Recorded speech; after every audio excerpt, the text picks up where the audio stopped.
सरकार डिजिटलाइजेशन करना चाहती है, तो इसमें बुरा क्या है? देखिए, सरकार के डिजिटलाइजेशन का कोई विरोध नहीं है। विरोध है प्राइवेटाइजेशन का। नई व्यवस्था में क्या होगा? नई व्यवस्था में जब प्राइवेटाइजेशन करेंगे, जो नए रोजगार देंगे उन्हें ये पता ही नहीं होगा। उन्हें इन कानूनों का नहीं पता। 2 सालों से दस्तावेज लेखक यहाँ करते चले आ रहे हैं। प्राइवेटाइजेशन से आपका मतलब क्या है? सरकार कुछ प्राइवेट लोगों को लाके उन्हें ही एक आईडी दे देगी कि बस यही कराएंगे। ये लोग जो हैं ये सब बाहर हो जाएंगे। हम कह रहे हैं एक यूनिक आईडी इन्हीं लोगों को दे दी जाए। नेट में और उसमें व्यस्त हैं रील देखने में। अब आंदोलन ही खत्म हो गए हैं, तो जनता डायरेक्ट इससे इसलिए नहीं जुड़ रही क्योंकि ये उनकी रोजमर्रा के कार्य में नहीं आता। डायरेक्ट प्रभावित ऐसे होता, कल कोई 100 रुपये के दाम गैस के बढ़ जाए सबको लगेगा रे। और एक चीज़ इस सरकार में देखी गई है बस, कि अगर कोई फैसला ले लिया है तो जल्दी हटते नहीं फैसले से। तो अगर वो जेन्युइन है तो उस बात को सुना जाना चाहिए। अगर जेन्युइन नहीं है और फिर आप वापस नहीं ले रहे तो कोई बात नहीं है।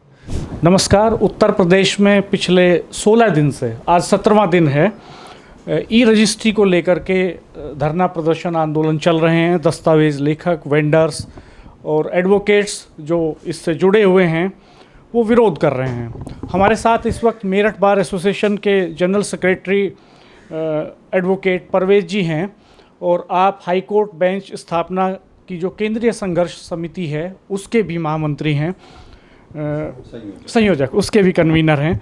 सर, ये जो चल रहा है पूरा डिमॉन्स्ट्रेशन, इसमें मुख्य मुद्दा क्या है, क्यों चल रहा है? थोड़ा सा सरल भाषा में हमें समझाइएगा सर कि क्या चाहते हैं। चूँकि एक कॉमन पीपल में एक परसेप्शन जा रहा है कि सरकार डिजिटलाइजेशन करना चाहती है, तो इसमें बुरा क्या है कि कोई आदमी घर बैठे बैठे एक क्लिक पे अगर अपने घर से रजिस्ट्री कर सकता है, तो इसमें इनकन्वीनियंस कहाँ है? देखिए, सरकार के डिजिटलाइजेशन का कोई विरोध नहीं है। डिजिटलाइजेशन पहले से ही पूर्व में हो चुका है। आज भी ये पोजीशन है कि हमारा कोई अधिवक्ता या दस्तावेज लेखक कोई भी चाहे तो वो अपने घर से ही रजिस्ट्री तैयार करके टोकन ले लेता है, यहाँ आके बैनामा हो जाता है। विरोध है प्राइवेटाइजेशन का। सरकार के द्वारा ये समाचार पत्रों से हमें पता चला कि 20,000 नए रोज़गार देने का वो अवसर दिया जा रहा है। सरकार रोज़गार देने जा रही है, लेकिन ये बात कोई नहीं बता रहा, ना न्यूज़ में आ रही कहीं कि इस 20,000 रोज़गार के उसमें जो देने जा रही है, कम से कम लाखों जो परिवार हैं जो अधिवक्ता बैनामे रजिस्ट्री करते हैं, जो दस्तावेज लेखक रजिस्ट्री बैनामे वगैरह करते हैं, वो बेरोज़गार हो जाएंगे। और वो बेरोज़गार हो जाएंगे तो आप मानिए कि इतने परिवार बेरोज़गार हो जाएंगे। तो कोई भी सरकार को ऐसा कार्य नहीं करना चाहिए कि जिससे एक तरफ तो ये लगे कि रोज़गार दे रहे हैं, लुभावने सपने दिखा रहे हैं, और उधर दूसरों का रोज़गार छीना जा रहा हो। सर, थोड़ा ये समझाइए कि सरकार क्या तब्दीली करना चाहती है, किस तरह से प्राइवेटाइजेशन कर रही है, अभी की व्यवस्था क्या है, और ये बदलाव होगा तो कैसे होगा? देखिए, अभी की व्यवस्था तो ये है कि अगर कोई भी किसी का बैनामा होगा, किसी के भी जब बैनामे होंगे, वो दस्तावेज लेखक के पास जाएगा, किसी एडवोकेट के पास जाएगा जो बैनामों की रजिस्ट्री के काम करते हैं। वो अपने बताएगा ये मेरी एंसेस्ट्रल प्रॉपर्टी है, ये मुझे किस तरह प्राप्त हुई है, जो अब देने आ रहे हैं, लेने जा रहे हैं, उनके पीछे क्या क्या शर्तें तय हो रही हैं, कौन सी दीवार जो है मुश्तरका है या कैसे है, एक साथ रहेगी, किस तरह होगी, कैसे बंटवारा होगा, एक एक चीज़ देख करके वो लिखते हैं, आइडेंटिफाई करते हैं, और उसमें पूरे पार्टी से सब कुछ बातें पूछ करके उस हिसाब से उस रजिस्ट्री में इंदराज करके और उसको जब बैनामा कराते हैं प्रॉपर तरीके से, जैसे एक जज जुडिशल माइंड अप्लाई करके किसी भी केस पर संज्ञान लेता है, इसी तरह इसमें जो है प्रॉपर तरीके से हर बात उसकी लिखी जाती है, जो भी 2 पार्टीज़ के बीच में आपस में तय हो रही हों। नई व्यवस्था में क्या होगा? नई व्यवस्था में जब प्राइवेटाइजेशन करेंगे, जो नए रोज़गार देंगे उन्हें ये पता ही नहीं होगा। उन्हें इन कानूनों का नहीं पता। 2 सालों से दस्तावेज लेखक यहाँ करते चले आ रहे हैं, वो उन्हें सब कुछ पता है। जो अधिवक्ता है उन्हें सब कुछ पता है। जो नए लोग आएंगे उसमें मुकदमेबाजी बढ़ जाएंगी, मुकदमों का बहुत भार सरकार पे बढ़ जाएगा, लोगों में आपस में रंजिशें होंगी। वो कहेगा मेरा ये खुलासा ठीक तरीके से नहीं हुआ, उसका उसको लिखा गया, मैं लिखने आया तो 100 गज जी 1000 गज मेरा लिखा गया। तो इस तरह की चीज़ें बहुत हो जाएंगी। सर, प्राइवेटाइजेशन से आपका मतलब क्या है? सरकार किसी कंपनी को सेंट्रली पूरे यूपी में हैंडओवर करेगी इसको, या कैसे करेगी, प्राइवेटाइजेशन कैसे करेगी? अभी तो ये व्यवस्था प्राइवेट ही है कि कोई आदमी, मैं एडवोकेट हूँ या मैं दस्तावेज लेखक हूँ, तो मैं किसी का एम्प्लॉय नहीं हूँ, मेरे पास क्लाइंट्स आते हैं और मैं रजिस्ट्री कराता हूँ। तो इस तरह की व्यवस्था फ़िलहाल है।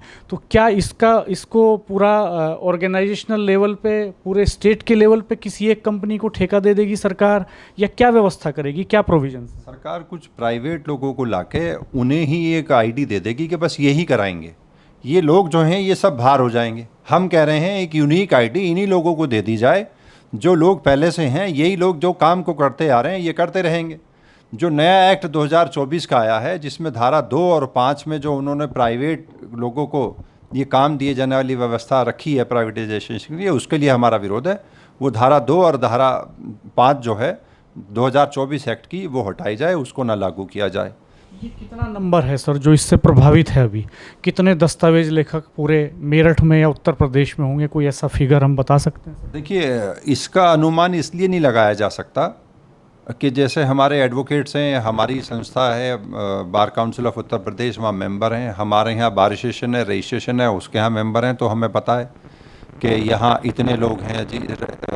दस्तावेज लेखक जो हैं और उसमें से कितने अधिवक्ता हमारे यहाँ के मिलजुल के ये सब काम करते हैं, तो उनका कोई एक दस्तावेज लेखकों का अलग रजिस्ट्रेशन है, हमारे अधिवक्ताओं का अलग। जब हमारी बार में है वो सीधे वहाँ कर सकते हैं, उन्हें वहाँ कहीं और कराने की ज़रूरत नहीं है। तो इसलिए इसकी अनुमानित संख्या हम लगा सकते हैं, कोई ऐसा नहीं है कि एग्जैक्ट फिगर हम दे दें। कितना होगा सर, रफ आइडिया एक आपके? उत्तर प्रदेश में आप देखेंगे पूरे में तो लाख से ऊपर ही जाएगी मेरे अनुमान के मुताबिक। सर, कॉमन मैन इस मूवमेंट से नहीं जुड़ रहा है, क्या कॉमन मैन को कुछ सहूलियतें हो रही हैं उसमें, या उसका भी हित कहीं प्रभावित हो रहा है? कॉमन मैन की संज्ञा तो आप ऐसे समझ लीजिए, मैं एक उदाहरण देना चाहूँगा यहाँ पे कि व्यवस्था इस तरह की हो गई है, लोग इतने ज़्यादा नेट में और उसमें व्यस्त हैं रील देखने में। वो पहले आपने आंदोलन देखा होगा, लोग डीएम के यहाँ पे आंदोलन करते थे आके, अब आंदोलन ही ख़त्म हो गए हैं। तो एक राजा था, मैं एक वो दे रहा हूँ आपको उदाहरण, एक राजा था, उस राजा ने अपने यहाँ जो है कि मेरी प्रजा बहुत खुश है, कोई शिकायत नहीं करने आती, कहाँ व्यवस्था देखूँ ये कितने जागरूक है नहीं। तो वो जो काम करने जाते थे उस पुल पे, उसने वहाँ कोड़े मारने वाले खड़ा कर दिया कि रोज़ एक कोड़ा मार के यहाँ से जाएंगे। तो वो जो है एक कोड़ा रोज़ लगता वहाँ से, और वो जाती जनता यहाँ से। उसने 10 दिन बाद बुला के पूछा कि भाई आप लोगों को कोई शिकायत तो नहीं? हाँ जी शिकायत है। तो बताइए क्या शिकायत है? उसे लगा कि जनता जो है जागरूक है, अब बताएगी। तो वो उसने कहा जी वो जो है हम काम पे जाते हैं, हमें लाइन में लगे लगे बहुत देर हो जाती है, आप कोड़े मारने वालों की संख्या बढ़ा दें ताकि हम जल्दी काम पे चले जाया करें। तो जागरूक जनता जो है ऐसे हो रही है, सरकार ने इतने कामों में औरों में लगा दिया है, तो अब मैं इसे क्या कहूँ। और लोग सर आप थोड़ा ये बताइए ताकि हम बता सकें लोगों को कि उनका हित कैसे प्रभावित हो रहा है, उन्हें क्या नुकसान है नई व्यवस्था में? देखिए, होता क्या है कि ये जो व्यवस्था हो रही है इससे प्रभावित 99% तो स्टाम्प वेंडर, स्टाम्प दस्तावेज लेखक और अधिवक्ता ही हैं। हर किसी के पास प्रॉपर्टी नहीं है। प्रॉपर्टी का लेन देन सालों में किसी का जाके वो होता है, तो उस आदमी को ये लगे कि मैं कब मेरा पड़ेगा नहीं पड़ेगा, तो उसको इतना फ़र्क नहीं पड़ता। किसी का आया भी तो वो सोचता है कि 2 रुपये 4 रुपये फालतू दे दूंगा, वो काम उसका हो जाएगा, आएगा चला जाएगा। लेकिन जो यहाँ बात हो रही है वो बात ये हो रही है कि जो सबसे बड़ा हित प्रभावित हो रहा है वो दस्तावेज लेखक और उनका हो रहा है। तो जनता डायरेक्ट इससे इसलिए नहीं जुड़ रही क्योंकि ये उनकी रोज़मर्रा के कार्य में नहीं आता कि रोज़ हमारा कोई चीज़ प्रभावित होगी। किसी 2-4-6 महीने में 2-4 साल में कोई उसकी प्रॉपर्टी का लेन देन होगा, जब उसे देखेगा ये व्यवस्था तो ऐसी है, गलत है। या जब वो इससे प्रभावित होगा, जब उसे पता चलेगा मैंने फला चीज़ कही थी, मेरी ये चीज़ तो इसमें आई नहीं और मेरे राइट्स ख़त्म हो गए और इससे मुकदमेबाजी बढ़ गई, और वो परेशान होगा, जब अपना सर पकड़ के बैठेगा ये क्या हुआ जी। तो जो चीज़ें कभी कभी सीधी सामने दिखती नहीं हैं, वो बाद में उसके कॉन्सिक्वेंसेस पता चलते हैं कि जनता को कि भाई ये हुआ। एक डायरेक्ट सब जनता इससे प्रभावित ना होकर 1 by 1 जिसका काम पड़ता रहेगा वो उस तरीके से प्रभावित होगी, तो देर से उन लोगों को ये पता चलेगा। डायरेक्ट प्रभावित ऐसे होता है, कल कोई 100 रुपये के दाम गैस के बढ़ जाए, सबको लगेगा अरे ये तो ये हो गया, उधर महंगाई बढ़ जाएगी। तो इससे डायरेक्ट प्रभाव हर घर पे पड़ता है, लेकिन रजिस्ट्री और बैना में रोज़ नहीं होते। तो यहाँ सबसे बड़ा इफेक्ट जो पड़ रहा है वो उनको पड़ रहा है जो इससे बेरोज़गार होंगे। 17वां दिन आज है, कोई प्रशासनिक अधिकारी बातचीत करने के लिए नहीं आया। पहले शायद ऐसी प्रैक्टिस नहीं थी कि इतने लंबे समय तक कोई कामकाज बंद है, बेनामे नहीं हो रहे हैं, रेवेन्यू भी प्रभावित हो रहा है, कहीं ना कहीं लोगों का कामकाज प्रभावित हो रहा है।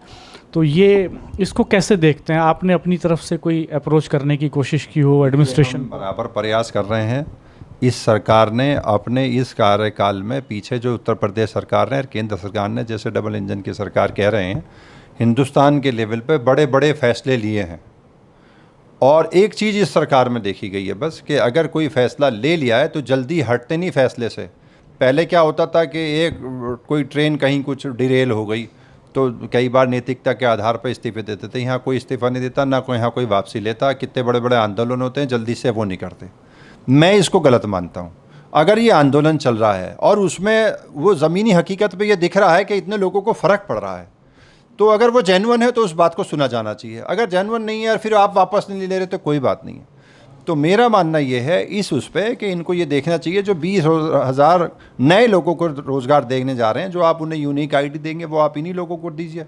यूनिक आईडी हम कह ही यही रहे हैं, जो 1977 वाला वो है उसकी धारा 6 व 7 जो है उसको जो है इसमें सम्मिलित रखा जाए, और इसमें से 2 और 5 जो है 2024 वो हटाई जाए। और भी मांगे हैं हमारी जो छोटी छोटी, वो उन चीज़ों को हम ऐड करके केंद्रीय संघर्ष समिति के नेतृत्व में सोमवार को शायद कुछ हमारा एक डेलीगेशन मिलने जाएगा वहाँ पर, और वो लखनऊ जा करके हमारी बात रखेगा, और मुझे उम्मीद है कि वहाँ कुछ हल निकल जाना चाहिए।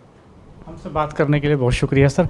एक आखिरी सवाल कि क्या कोई ऐसा एलिजिबिलिटी क्राइटेरिया रखा है सरकार ने जिसके दायरे में ये जो लोग अभी काम कर रहे हैं वो नहीं आ रहे हैं?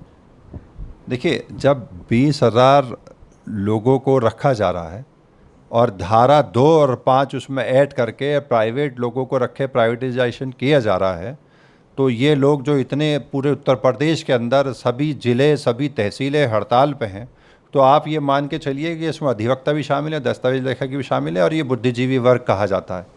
तो ये अगर हड़ताल कर रहा है तो इन्हें ये वास्तविकता में दिख रहा है कि ये क्या होने जा रहा है हमारे साथ। हम ठगे जा रहे हैं, उधर ये काम सब बंद हो जाएगा। वो जो है, जो प्राइवेट लोग बैठे होंगे वो वहाँ तैयार कर देंगे, रजिस्ट्रार के जाके रजिस्ट्री हो जाएगी और इनका काम ख़त्म हो जाएगा। तो मेरा कहना ये है कि जो कोई भी काम डिजिटलाइजेशन तो पहले से ही है, उनको करा जाना चाहिए, तो इन लोगों का ध्यान रखा जाना चाहिए। ऐसा नहीं होना चाहिए कि जो पहले से व्यवस्था में है उनको अलग करके, दरकिनार करके एक नई व्यवस्था आप शुरू कर दें जिससे कि वो प्रभावित हो। तो कोई भी कार्य करें तो पहले लोग प्रभावित नहीं होने चाहिए। बहुत बहुत शुक्रिया सर।